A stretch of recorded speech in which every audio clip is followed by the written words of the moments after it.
Imagine arriving in Europe on a quiet morning. Cafes open right on time, bread is still warm, squares still look like paintings, yet something feels off. The chairs are full, but most heads are gray. The streets are clean, but the sound of ambition is missing.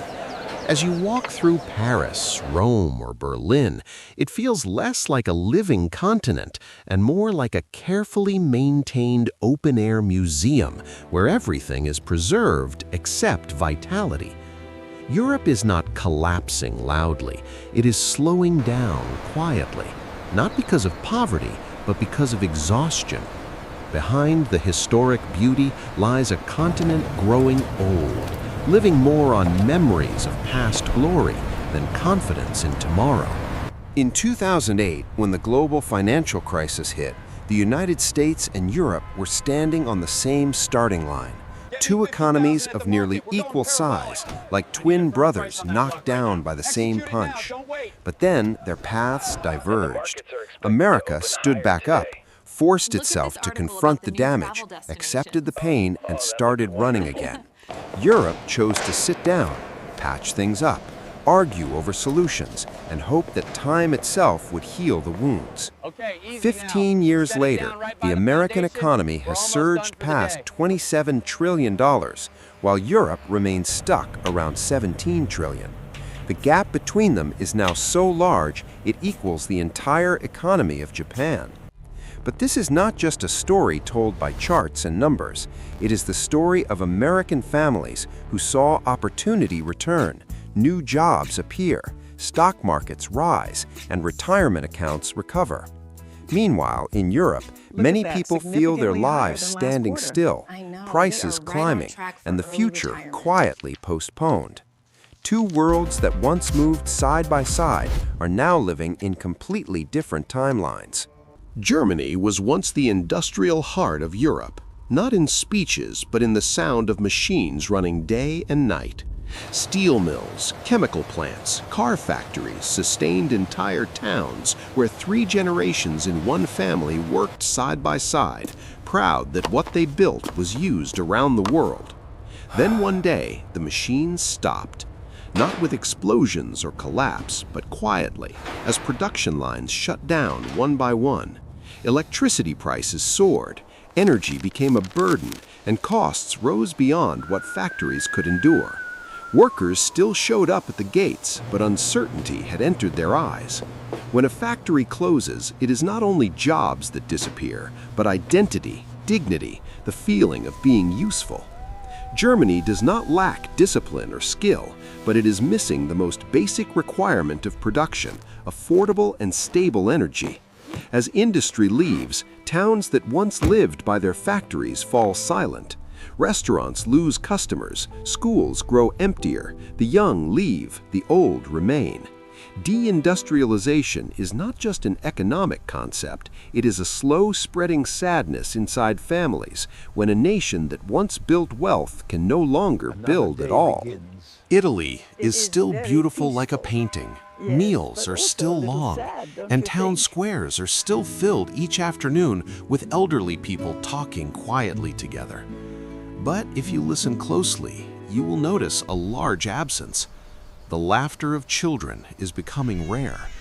In many Italian towns, cradles sit untouched. Schools are closing, while nursing homes expand year after year. Imagine a young man who has just graduated from university. He has a degree and dreams, but no stable job. Rent is too expensive, wages are too low, and the future feels uncertain. He still lives with his parents, not out of laziness, but because there are no real alternatives. At the same time, the state expects him to pay taxes to support a growing generation of retirees.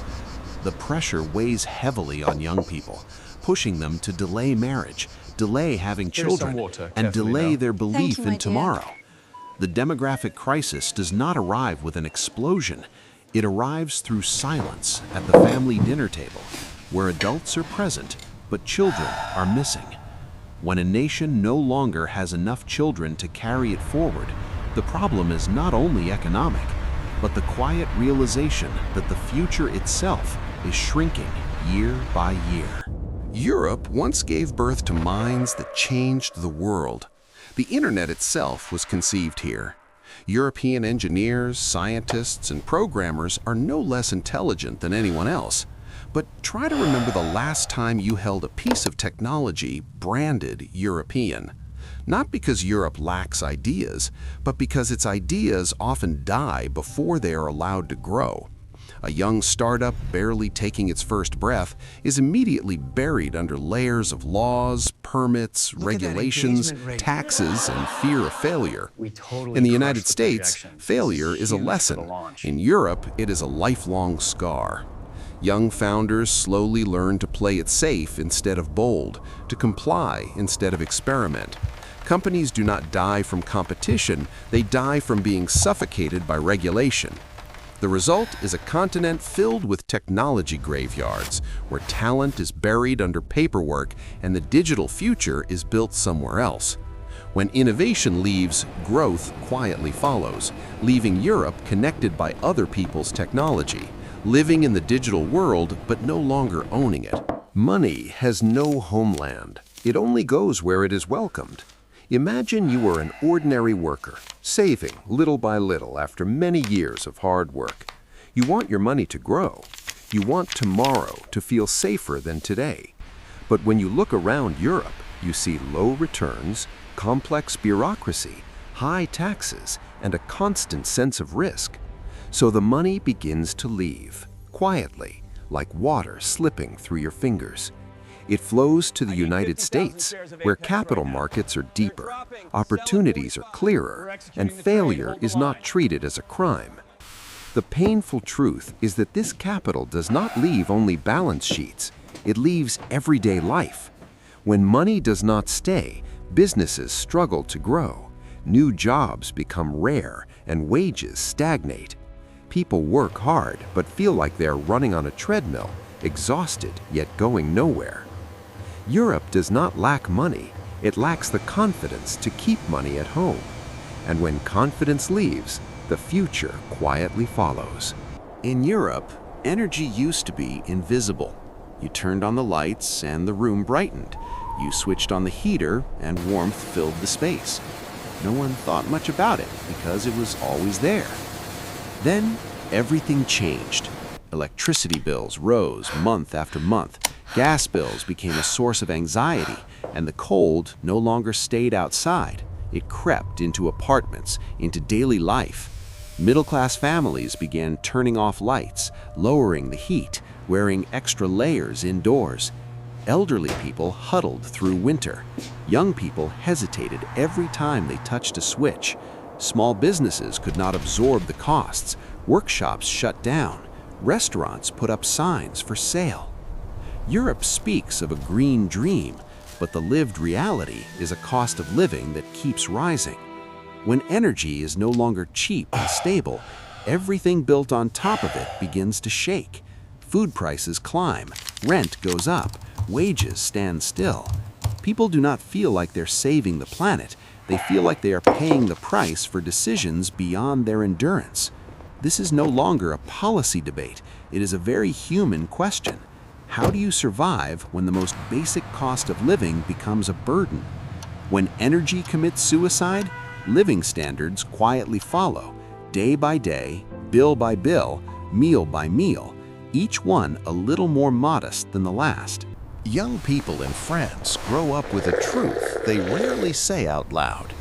They work every day, pay their taxes faithfully, yet carry a quiet question inside. When their turn comes, will this system still be strong enough to support them? Their wages are deducted before they even feel warm in their hands, sent to sustain a generation that retired long ago. Parents believe it is responsibility, while their children fear it is an endless burden. At family dinner tables, pension talk is often avoided because it hurts too deeply. The elderly fear losing their final sense of security. The young fear sacrificing their entire future. This conflict is not loud, not always visible in the streets, but it burns slowly in the background. When one generation carries the weight of a promise it may never receive, injustice begins to grow. And slowly, faith in tomorrow turns into a fragile luxury. Europe now stands at a quiet crossroads, facing two very different futures. One path is painful, but alive. It means reform, sacrifice, and admitting that the old model no longer works.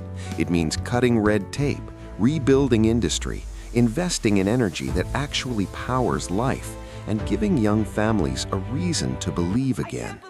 The other path is easier, softer, and far more dangerous. It is the path of becoming a museum. Beautiful streets, perfect architecture, full cafes, but fewer children, fewer factories, fewer ideas being born. A place people visit but no longer build their lives in. In that future, Europe does not collapse, it slowly settles. Trains still run, just a little slower. Hospitals still function, just a little more crowded. Taxes rise, opportunities shrink, and ambition quietly fades. The question is not whether Europe will survive. It will. The real question is whether it chooses to live or simply to be preserved. Europe did not collapse with explosions, but with people slowly getting used to living at a slower pace. The lesson here is not only for Europe, but for the entire world. No civilization is guaranteed forever. Wealth is not a memory to be preserved, but something that must be recreated every single day. When a society becomes afraid of change, unwilling to pay the price, and chooses safety over progress, decline arrives quietly. So quietly that people only realize it when it is already too late. The most frightening thing is not becoming poorer, but becoming accustomed to no longer believing in tomorrow. And if that can happen in Europe, it can happen anywhere.